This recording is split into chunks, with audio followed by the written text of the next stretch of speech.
what's up fam, how are you doing? Welcome to my YouTube channel. If it's your first time here, thank you so much for coming, and please remember to subscribe before you leave. If it's your second time or third time, kisses to you, and I appreciate you for supporting me, and I thank you for loving me. I thank you for always staying around and being part of this family like you guys. I don't know what else I can tell you, but thank you so much. And on today's video, I'm going to share with you 5 ways on how I stay committed to my goals. Maybe you're out there and you're struggling with how to stay committed to your goals. I'm just sharing this with the hope that it might help someone else who's having the same struggle. Yes. Number 1 way that I stay committed to my goals is by planning. And when I say planning, it's like doing like thorough and effective planning. There's someone who once said that failing to plan is like planning to fail. So why would you plan to fail on your goals? Why? I think one of the ways that planning has helped me so much in staying committed to my goals is the fact that when I'm planning for my goals, I go deeper into it by even giving myself some deadlines. For example, where on my YouTube channel, I gave myself a deadline of a target of 5,000 by the end of the year. So I know that I need to work backwards. 5,000 is the target for the year, so I'm like, I need to work backwards. What can I do to get to this? So all those things that I'll be doing towards getting to that 5,000 is the way that I stay committed. And all these things involve posting a video. Last year I used to post 1 video, which was on Wednesday. Nowadays I post 2 videos and do 4 live streams a week. I go live 4 times a week.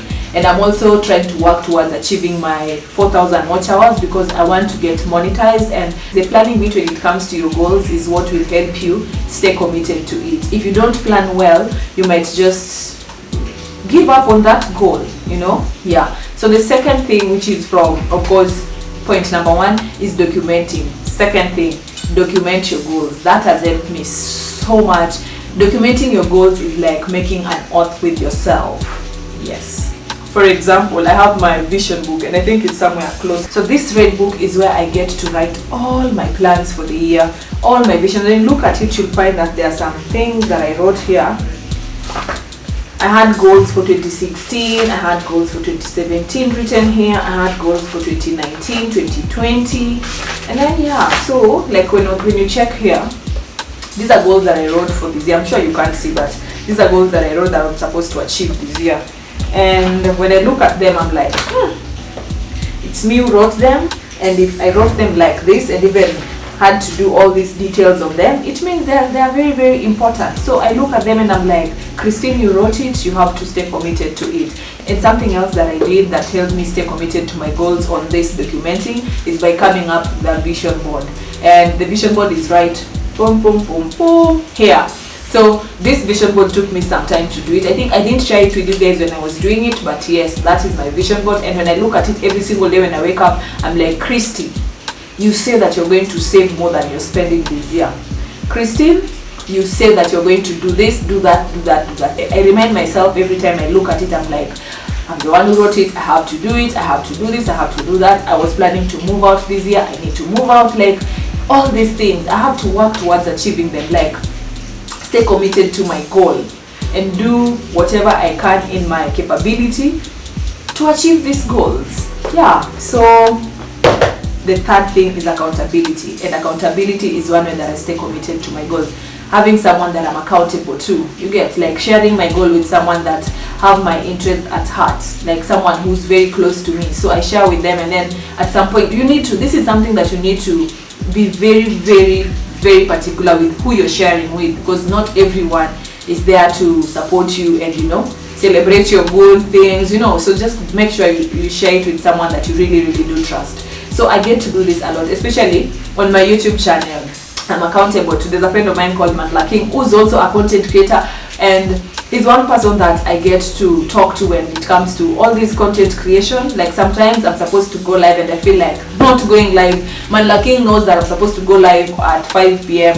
I also have John Moore. I have so many people who knows that I'm supposed to be live at 5 p.m. and they're like, Christine, why are you not going live? What's the problem? What's going on? And then at some point you just be like, okay, let me go, So you have to be accountable to someone. And if you can't find that accountability in someone else, then you have to be accountable to yourself. Like you need to be accountable to yourself. And when you're accountable to yourself, please don't beat yourself up when some goals are not being achieved. As human beings, sometimes we do that, like we do that a lot. So just don't beat yourself up when things are not being achieved. Let me use example.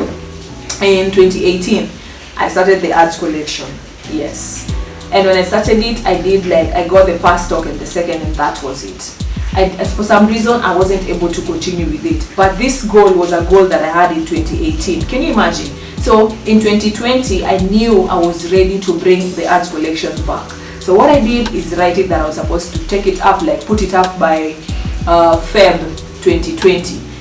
Again, Feb 2020, it wasn't up. It was up on 9th March. That's the first time our first collections went up. I had to re-strategize well, and then everything went up on 9th of March.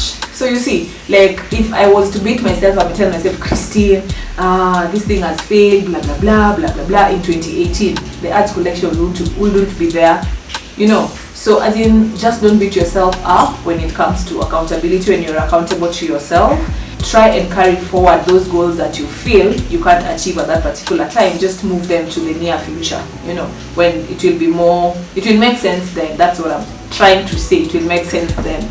Then the fourth thing that I get to do a lot is sacrifice.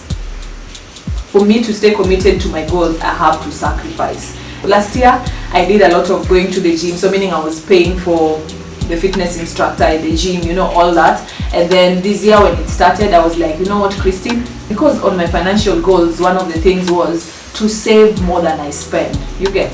So I had to drop this gym so that I can take this 5,000 shillings that I used to pay on that gym to somewhere else where it can, you know, multiply. So can you imagine 5,000 times 12, that's 60,000 Kenya shillings. 60,000 Kenya shillings is $600.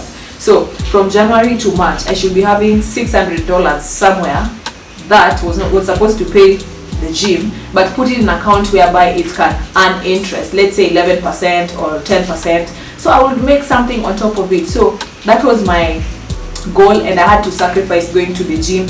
And this sacrifice did not end by that. I had to even sacrifice my time in the house and try to sacrifice some part of my sleep so that I can wake up, come work out, because on that vision board I still have fitness, you know, like that abs, that nice body there that I need to achieve. So I'm like, I have to still sacrifice my sleep, come work out every single day, train myself, because I decided to be saving instead of going to pay someone else. So I have to also sacrifice and work out from my house and train myself. Google if I have to Google, do challenges, and for some reason it's working. Like there are changes. People get to tell me that, oh my goodness, you're looking good, blah blah blah blah blah, you know, all those things. Like, yeah. So I think it's something that when you just commit to it, everything just works. You know, good people, everything just works. That's the fourth way on how I stay committed to my goals. The last one, which is number 5, is by giving back to myself. Yes, that's how I stay committed to my goals. I know it doesn't sound like it, but yes, I give back to myself and I stay committed to achieving my goals. Let me use example. The ads collection went up. Cool. I was able to get my abs. Cool. So I've been doing these things, and then I'm like, you know what, Christine? I've been working so hard.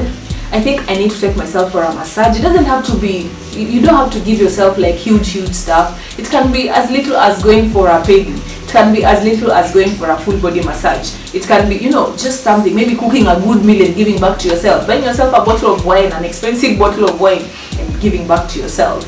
It doesn't matter. Like, just try and give back to yourself, because you need this person. You need yourself to be in good shape for you to be able to achieve the rest of the goals that you're still working on. So that is how I stay committed to my goals. I hope this video is gonna help someone else, because we've come to the end of it. And if you're watching and you've gotten up to here, thank you so much. If there's any way that you get to stay committed to achieving your goals, don't hesitate to leave a comment below. And if you've been watching this and you haven't subscribed to my channel, please press that and just subscribe and join this amazing family. And until next week on Wednesday, good people, kisses to you all. Thank you.